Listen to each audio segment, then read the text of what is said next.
Well, my wife can do amazing things with a crock pot and with a pot roast.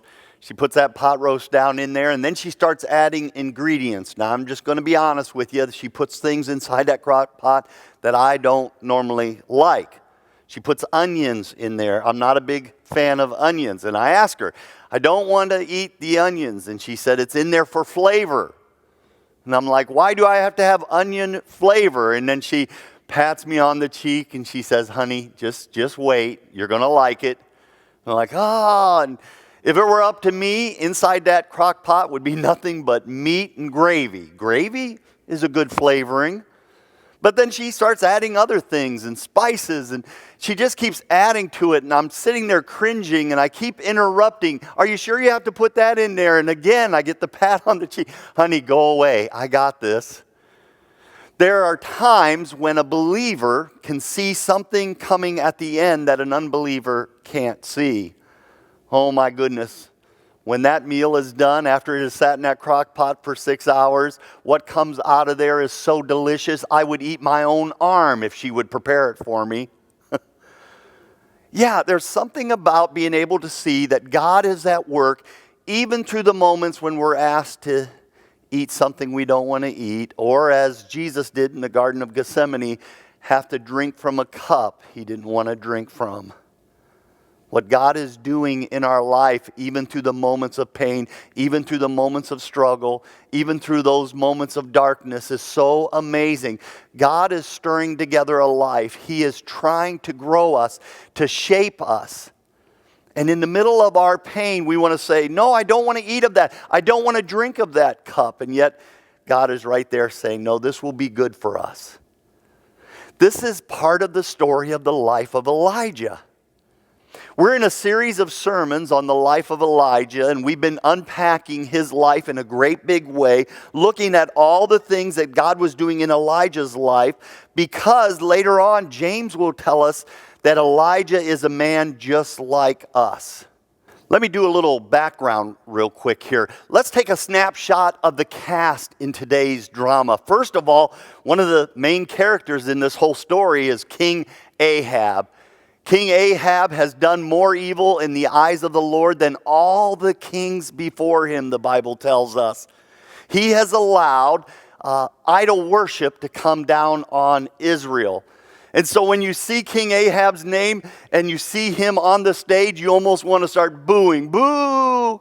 And then there's Queen Jezebel. Queen Jezebel, she's the one who introduced Ahab, her husband, to idol worship, but she's also turned her heart toward anything that is marked by God, including some of God's prophets at that time. The prophets who are doing the teaching, the prophets who are pointing Israel to God.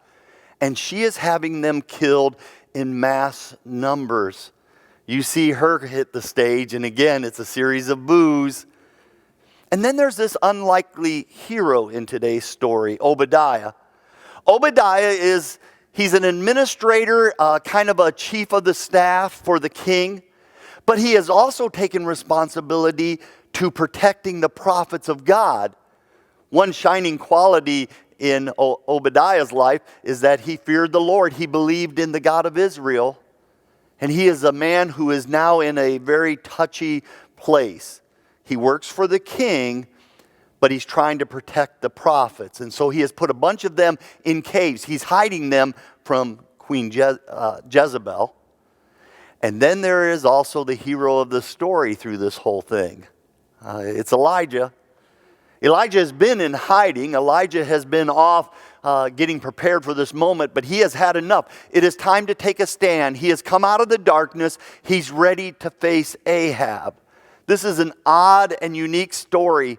And sometimes we're so quick, we want to race and hurry up and get to Mount Carmel because we know what happens on Mount Carmel, that we want to skip this little moment in Elijah's life.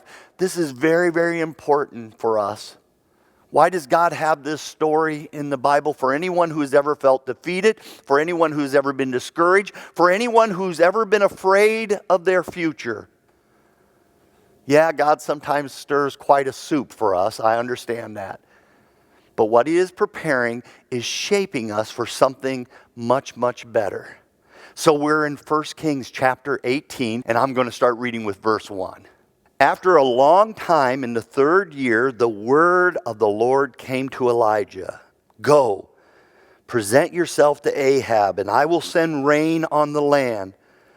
So Elijah went to present himself to Ahab. Now the famine was severe in Samaria, and Ahab had summoned Obadiah, his palace administrator. Obadiah was a devout believer in the Lord.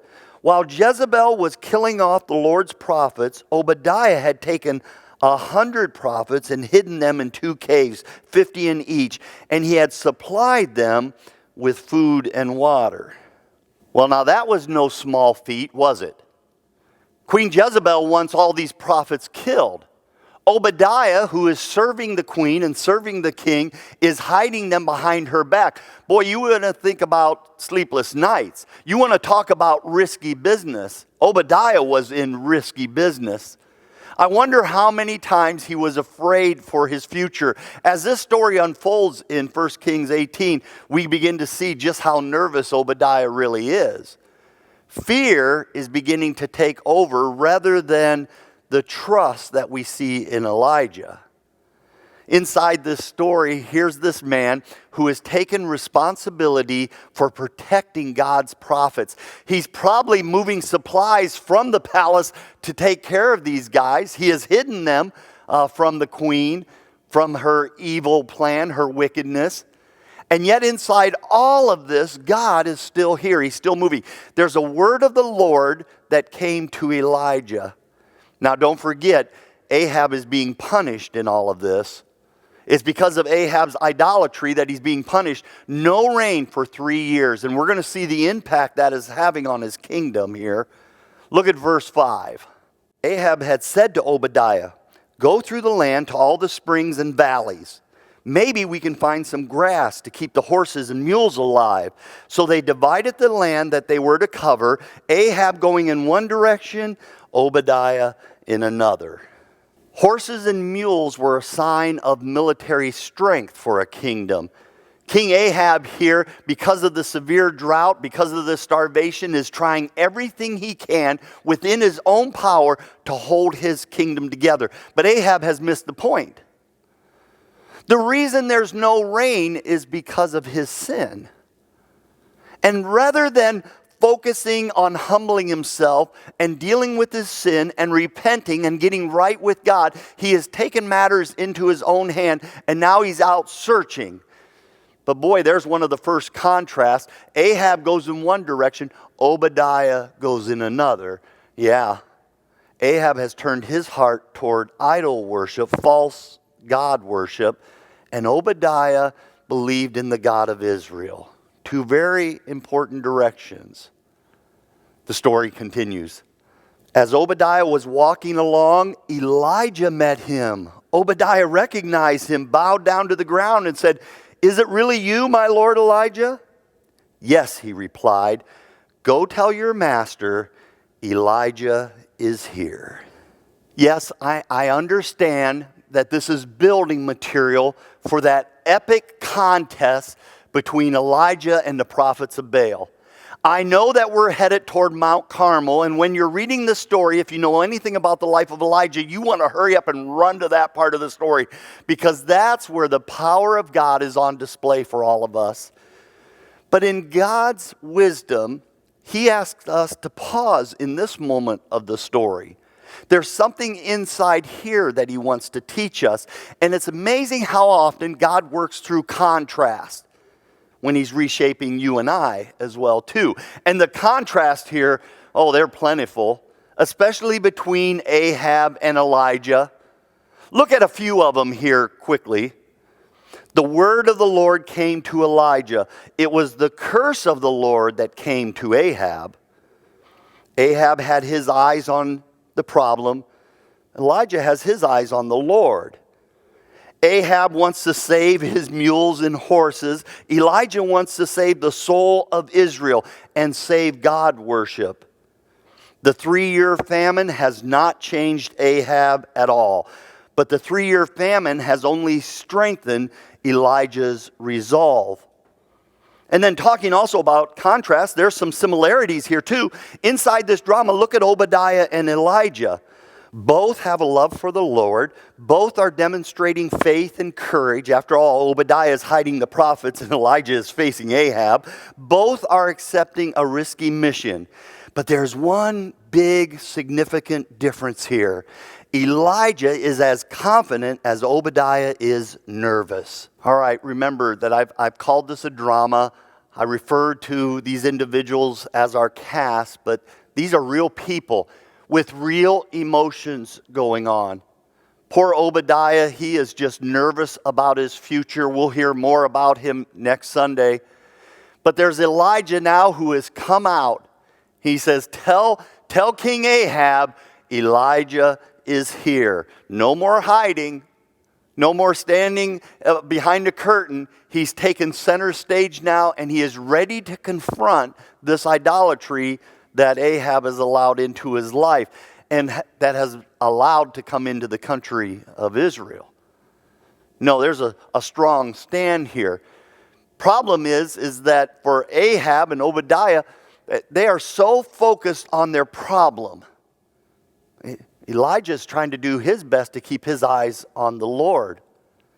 His eyes were on his problems. Obadiah, his eyes are on his problems. All of a sudden, Elijah's not hiding anymore. What if the king finds out that Elijah's been hiding and Obadiah knew it the whole time?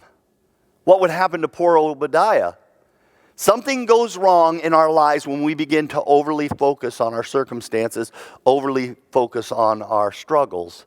Same thing happened to the Apostle Peter. If it's really you, Lord, command that I come out, walk on the water with you. And Jesus said, come. Peter jumps out of the boat. He's literally walking on water. But instead of keeping his eyes on Jesus, what does he do? He starts looking at the angry sea around him. He becomes fearful, and in that moment he begins to sink. Lord, save me. Shortest prayer in the Bible. Lord, save me. And Jesus saves him. But the problem is that's what happens when we get our eyes off of God. It's what's often referred to as turning molehills into mountains. A molehill is just a small little mound.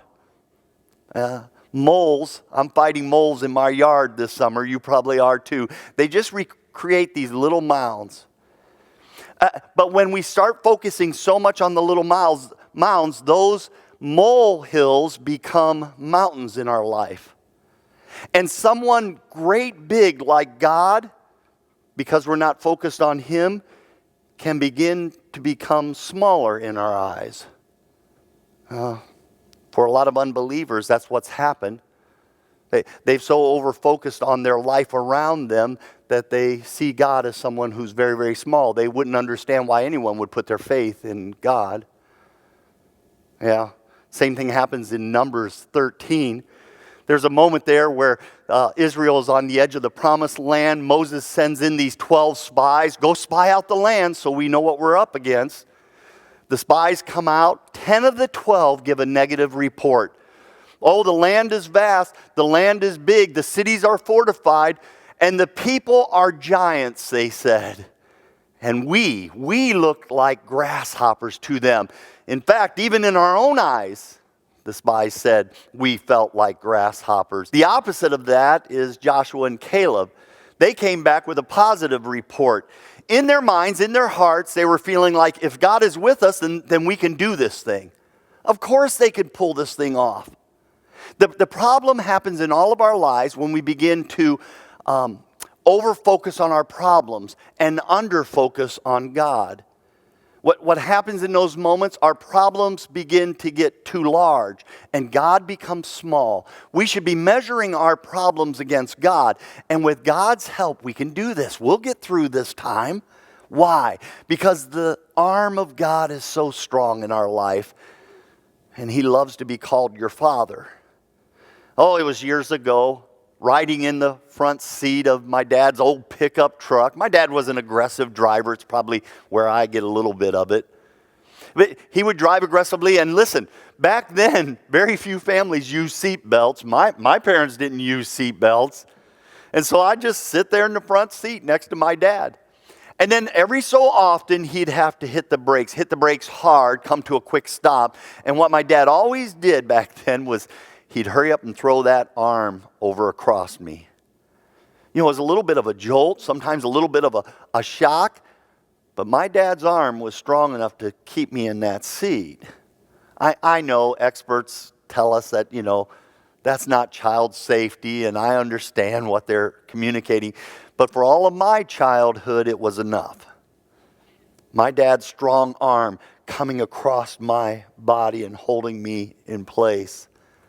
Today, there's a whole bunch of unbelievers in this world, skeptics, who are trying to tell us that you should not be putting your faith in God.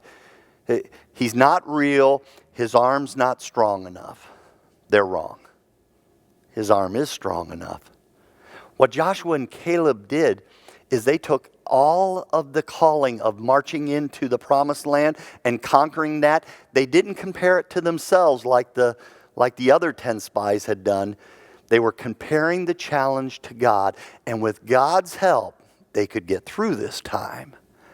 With God's help in our life, too, we'll get through this time as well, too. I don't know what your challenge is. I don't know what your struggle is. But I know that if you will just keep your eyes on Jesus, if you'll keep your eyes on God, He can bring you through this time.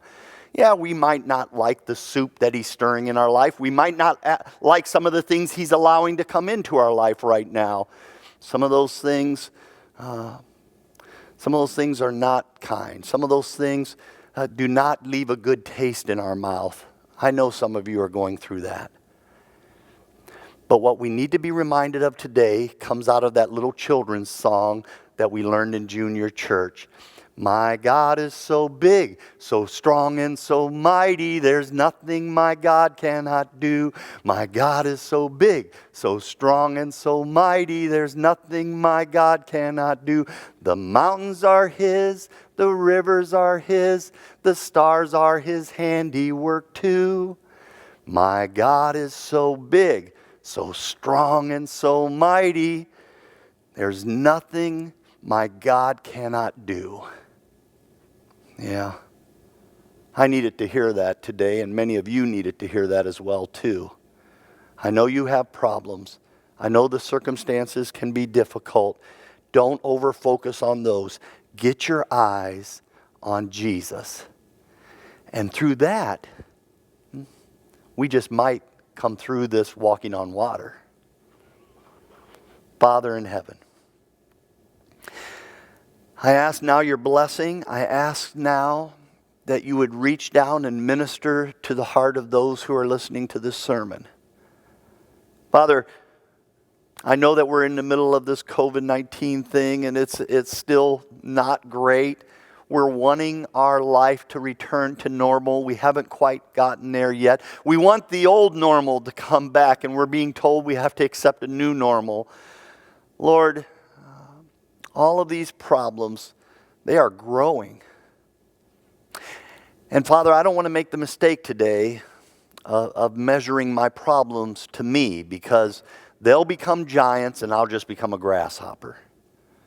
No, I'd rather compare and measure all my problems toward the largeness, the bigness, the vastness of God, to His strong arm, to yours, Father. And I know that you have the strength in your arm to protect us, to help us, to bring us through. So, Father, I call on you now. Bless us today. Make your presence real to us. And, Father, help us to keep our eyes on your Son this week. Help us to keep our eyes on Jesus. It's in His name we pray. Amen. Thank you so much for being with Lincoln Christian Church today. We'll see you next week.